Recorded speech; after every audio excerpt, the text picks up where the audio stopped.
Hello friends, જય અંબે, જય માતાજી. કેમ છો બધા? મજામાં? સ્વાગત છે તમારું મારી રસોઈની ચેનલમાં. આજે આપણે એક મસ્ત નાસ્તો લંચ બોક્સ માટે તૈયાર કરીશું છોકરાઓ માટે. એમાં ફ્લેવર આલીશું ફુદીનાનું. ફ્રેન્ડ બહુ જ મસ્ત લાગે. તો મેં ફુદીનાના પાન ધોઈ અને સુકાવવા માટે થોડા મૂકી દીધા છે. ખાલી પાણી થોડું એનું પેલું કરવાનું છે. જો એની જગ્યાએ તમારી જોડે ડ્રાય ફુદીના પાવડર હોય તો ચોક્કસથી તમે પહેલાં એ લઈ લેજો. તો આ બધી મહેનત તમારે નહીં કરવી પડે. આજે સોજીના મિની એકદમ નાના ડાયમંડ શક્કરપારા બનાવીશું, શેપ આપીશું અને ફ્લેવર તો મેં તમને કીધું એ જ પુદીનાનું. તો ચલો, મેં લીધી છે મીડિયમ સાઇઝની વાટકી, પોણી વાટકી ભરીને સોજી.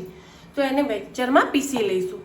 હવે મિક્સરમાં પીસીશું તો અમુક જણનો પ્રશ્ન એ હશે કે આ તો મેદો થઈ જાય. ના ફ્રેન્ડ, એમાં તમે અડશો તો તમને કરકરું લાગશે. તો ચલો થોડી એને મિક્સરમાં પીસી લઈએ. ચાલો, તો મિક્સરમાં પીસી લીધી છે. જો તમને પોતાને દેખાતું છે મેં તો એકદમ વ્હાઈટ અને એકદમ લીસો હોય, ત્યારે આ એકદમ કરકરી જ હોય. ખાલી થોડીક જ એને પીસવાની છે, બહુ ઓવર નથી પીસવાની. તો એને નિકાળ લઈશું. આમાં બીજું કશું જ હાલ એડ કરવાનું નથી મોયણ નાખવાનું કે કશું જ નહીં. ખાલી નોર્મલ ટેસ્ટ અનુસાર મીઠું એડ કરીશું, પછી બધા મસાલા આપણે લઈશું. તમે આના જોડે કદાચ તમને ફુદીનાનો ટેસ્ટ છોકરાઓને ના ભાવતો, તમને ના ભાવતો હોય તો તમે ડ્રાય ચીઝનો પાવડર અત્યારે બજાર મળે છે એ લઈ લો તો બી બહુ જ મસ્ત લાગે. બહારથી આપણે જે લાવીએ છીએ પેકેટો, એમાં બધા એ જ ફ્લેવરના હોય છે. પેરી પેરી મસાલો હોય. ધીમે ધીમે લોટ બાંધી લેવાનો. નોર્મલ પાણી લેવાનું છે. માટલીનું લો, મશીનનું લો, કોઈ ગરમ કરવાનું નથી. હવે આ સૂજીને આપણે અડધો કલાક રેસ્ટ આપી દેવાનું. સૂજી પાણી પીવે ફ્રેન્ડ. અને મેં તમને કીધું એટલે દેખાતી હશે, મેદો નથી, સૂજી છે. દેખાય છે બરાબર? અંદર તેલ નથી રેડવાનું. એટલે આપણે જે રેસીપી બનાવી રહ્યા છે એમાં બી કોઈ તેલ વધારે ભરાશે નહીં. તો ચલો એને રેસ્ટ આપી દઈએ અડધો કલાકનો. એને ઢાંકીને મૂકી દઈશું. ચલો, પત્તામાંથી પાણી ખાસું એવું ચૂસાઈ, મતલબ ઉડી ગયું છે. જે નેપકિનમાં લીધું હતું ને નીચે આવી ગયું છે. હવે એને આપણે પહેલાં 5 મિનિટ એને શેકી લઈશું. એનો કલર ના ચેન્જ થાય ને એ રીતે શેકીશું. તો ચલો તાસણામાં લઈને એને શેકી લઈએ. પહેલાં ધીમા તાપે શેકીશું, પછી એને તળીને પાવડર બનાવીશું. આપણે અંદર એડ નથી કરવાનું, લિક્વિડ કેવું બનાવી નોર્મલ આપણને ઉપર પ્રોપર એનો ટેસ્ટ આવે. અંદર પીસીને લઈ લઈએ ને તો ફુદીનાનો ટેસ્ટ નથી રહેતો, બરાબર?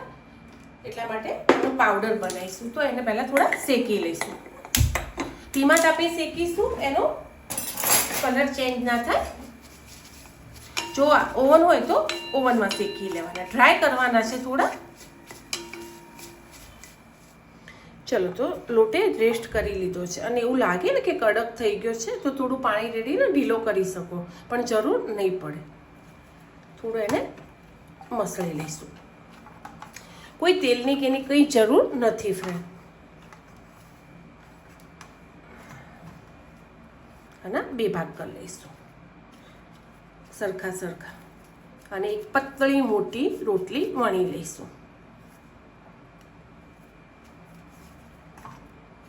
થોડો મોટો લાગે છે તો આમાં સેટ કરી લઈશું.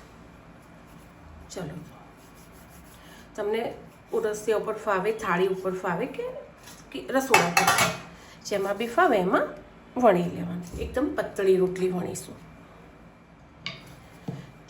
મસ્ત રોટલી મોટી વણી લીધી છે. ઓરસિયો નાનો પડે છે તો વાંધો નહીં, હું પતળી વચ્ચેથી પતળી કરી લઈશ અને કિનારીઓ આપણે ફરી વણીશું. બરાબર? વચ્ચેથી પતળી જોઈએ, સાઈડો આપણે કાઢી દઈશું. આ રીતે રોટલી જો છે ને. હવે એને કટ કરીશું. વચ્ચેનો ભાગ પરફેક્ટ બરાબર પતળો હોવો જોઈએ, એટલે શક્કરપારા જે આપણે શેપ આપીએ ને એ પરફેક્ટ એક સાથે તળાઈને બહાર આવે. બરાબર? ચપ્પુ લઈ લો, કોઈ બી કટર લઈ લો, તમને જે ફાવે. તો ચલો, ચોરસ સીટ આપણને મળી ગઈ છે. માપની કટિંગ કરી લઈશું.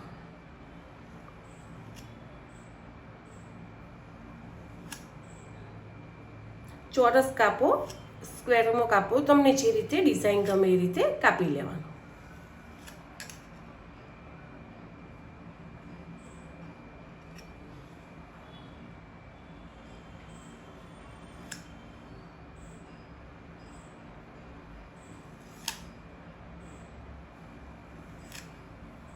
ચલો આ રીતે આને બધાને ઉખાડી લઈશું અને એકદમ ફૂલ તેલ હોય ને એમાં એડ કરીશું તળવા માટે.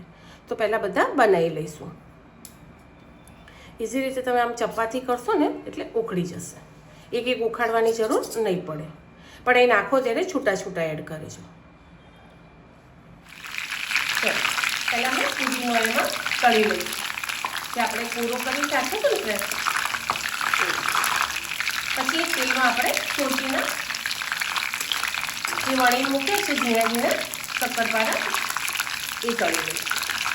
એટલે આ થોડો ઠંડો થાય તેનો મસાલો બનાવવા આપણને ખાવ. ચલો લઈ લઈશું. બહુ જ મસ્ત તળાઈ ગયો છે અને સ્મેલ બી બહુ જ મસ્ત આવે છે. હવે જ્યાં સુધી થોડો ઠંડો થાય ત્યાં સુધી આપણે આપણા સોજીના વણી મૂક્યા છે ડાયમંડ શેપ લઈ લઈએ. એમ જોરદાર ના ટેસ્ટ બી ફ્રેન્ડ એવો જ લાગશે.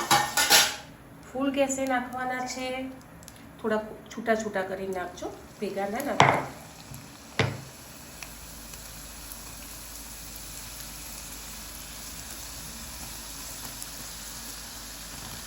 અને સાચવીને જે બી વાસણો હાથમાં હોય ને એ પકડજો, છૂટી ના જાય. અને એને હવે છૂટા કરી દેજો.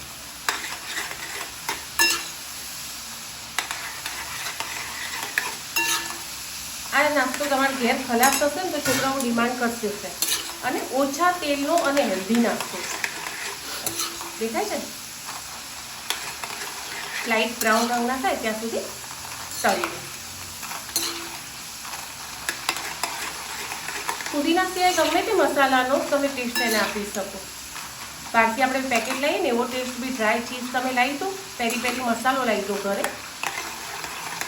જ્યારે તમે આ તળીને કાઢો ને એટલે તરત જ એને મસાલો કરી દેવો પડશે. ચલો તો ફ્રેન્ડ તળાઈ ગયા છે. લઈ લઈશું અને તરત જ એના ઉપર મસાલો છાંટી દઈશું. જો મસાલો છાંટવામાં તમે વાર કરશો ને તો તમારે ફેર તેલ એડ કરવું પડશે. અને ગરમા ગરમમાં મસાલો છાંટી દેશો ને તો મસ્ત એનો કલર આવી જશે અને ચોંટી જશે. બાકી ડ્રાય થોડીક વાર ઠરી જશે ને પછી આમાં મસાલો પકડશે નહીં, કારણ કે આમાં ઓઇલી નથી ને, એકદમ આપણે ડ્રાય થઈ જશે. મોયણવાળા નથી એટલે 2 મિનિટ અહીં તમે દેખો ને એમાં તેલ લાગશે બી નહીં તમને. તો ચલો ફટાફટ પહેલાં એનો મસાલો તૈયાર કરી દઈએ આપણે મિક્સરમાં. ચલો જો તૈયાર છે આપણો ફુદીનાનો મસાલો. જેટલો છાંટવો હોય, હજુ ડ્રાય કરવો હોય તો થોડો ડ્રાય કરી લેજો. જો ઠરી જાય ને તરત તો પછી નહીં ભળે.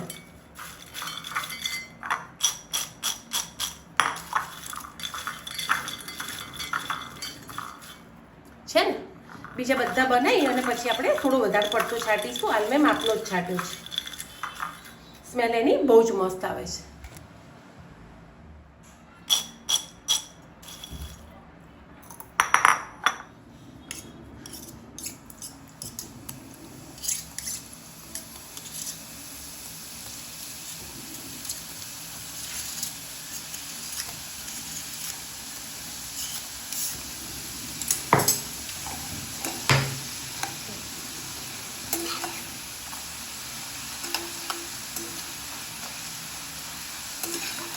દેખાય છે? અને આજે આપણે તળીને ફુદીના ફ્લેવરનો કરે એ તરત મસાલો કરો ને એના પર છંટાઈ જાય.